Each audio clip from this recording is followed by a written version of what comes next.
চলমান শিক্ষকদের আন্দোলনের সঙ্গে একাত্মতা প্রকাশ করেছে বাংলাদেশ জাতীয়তাবাদী দল বিএনপি।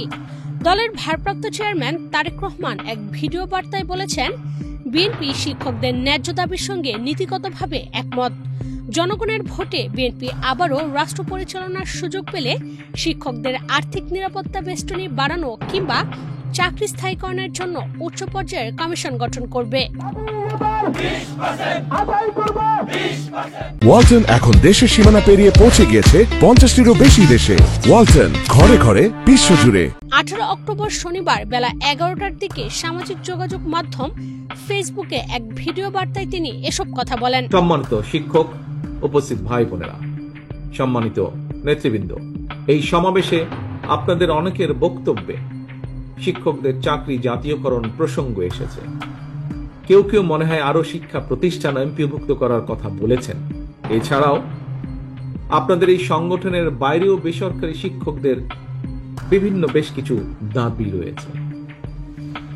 দেশের একটি দায়িত্বশীল রাজনৈতিক দল হিসেবে বিএনপি শিক্ষকদের ন্যায্য দাবির সঙ্গে নীতিগতভাবে অবশ্যই একমত। এ সময় তারেক রহমান আরো বলেন, বিএনপি যতবার রাষ্ট্র পরিচালনার দায়িত্বে ছিল অধিকাংশ সময় অধিকাংশ দাবিগুলো সে সময় পূরণ হয়েছে বলে আপনাদের বক্তব্য থেকে উঠে এসেছে।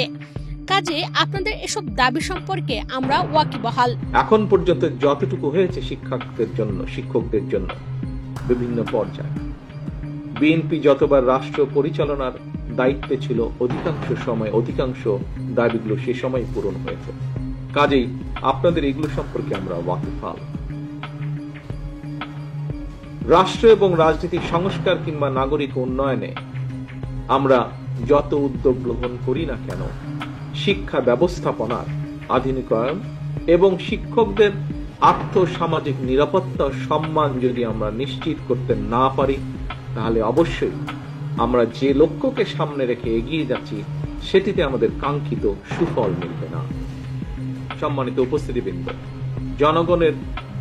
জনগণের ভোটে নির্বাচিত হলে বিএনপি শিক্ষকদের পাশে থাকার এবং চাকরি স্থায়ী করার আশ্বাস দেন। বিএনপি রাষ্ট্র পরিচালনার সুযোগ পেলে অবশ্যই রাষ্ট্রের সামর্থ্য অনুযায়ী শিক্ষকদের আর্থিক নিরাপত্তা বেষ্টনী বাড়ানো কিংবা চাকরি স্থায়ীকরণ কিংবা জাতীয়করণের বিষয়টি ইনশাআল্লাহ ইতিবাচক বিবেচনার জন্য উচ্চ পর্যায়ের কমিশন আমরা গঠন করব ইনশাআল্লাহ। এর আগে এদিন সকালে শিক্ষকদের দাবির সঙ্গে একাত্মতা প্রকাশ করেন গণ অধিকার পরিষদের সাধারণ সম্পাদক রাশেদ খান।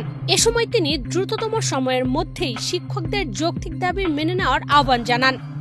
অন্যথায় কঠোর হুঁশিয়ারি দেন এই নেতা। আগামী 24 ঘন্টার মধ্যে শিক্ষকদের দাবি আপনাদের মানতে হবে।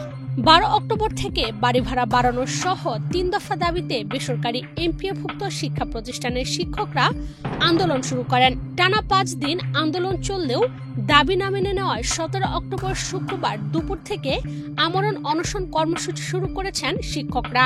শুক্রবার দুপুর 2টা থেকে শহীদ মিনারে অনশন শুরু করেন বেসরকারি শিক্ষা প্রতিষ্ঠানের এমপিওভুক্ত শিক্ষক কর্মচারীরা। এর আগে যমুনা অভিমুখে পদযাত্রা স্থগিতের ঘোষণা দেন শিক্ষা জাতীয়করণ প্রত্যাশী জোটের সদস্য সচিব অধ্যক্ষ দেলোয়ার হোসেন আজিজি। এরই অংশ হিসেবে আজ শনিবার দুপুরে কালো পতাকা নিয়ে মিছিল করেন শিক্ষকরা। এছাড়া সারা দেশে প্রায় 30,000 এমপিওভুক্ত স্কুল, কলেজ, মাদ্রাসা ও কারিগরি শিক্ষা প্রতিষ্ঠানে টানা কর্মবিরতি চলছে। গত 13 অক্টোবর অনির্দিষ্টকালের জন্য কর্মসূচি ঘোষণা করেন শিক্ষকরা। ইশরাত চৈতি, বাংলাদেশ প্রতিদিন।